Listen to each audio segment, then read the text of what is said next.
I think it's very interesting and important that Taika Waititi made this film. First of all, I mean, it was a pretty risky thing to do. I think films, when they portray World War II, some films are way too cautious about what they're showing on screen, which is honestly kind of insulting. Like, when you think of slavery, the film portrays slavery as not slavery. I mean, that's just disrespectful. The same thing with World War II. This is a PG-13 rated film. It's not like it's gory and whatever.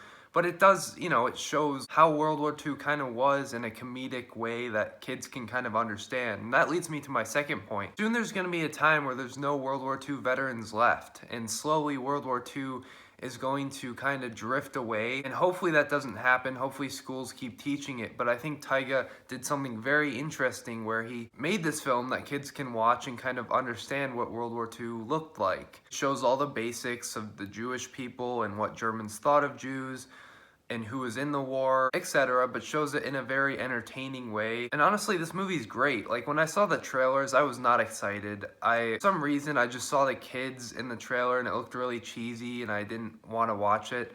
But I watched it finally and I loved it. It's a very sweet story, and it has its sad moments, it has its really funny moments, and it has its thoughtful moments of this kid making his own mind on who he wants to be, because he's in this place where he hasn't seen a Jewish person and he hasn't really encountered anything, but he's been told that Jewish people are horrible things and basically being spoon-fed lies. He has a very interesting story of kind of figuring out that that's not true. I mean, Taika Waititi can't really go wrong, and honestly, it was great. I love this film. Just a really interesting script, beautifully directed, and all the actors were great in this movie. But yeah, if you haven't seen Jojo Rabbit, definitely go check it out. It's on HBO Max right now. That's why I think this is a very important movie, and I'm glad that it was made, and I honestly really love it. So I'm gonna give it an A. Thank you guys for watching, and see you guys next time.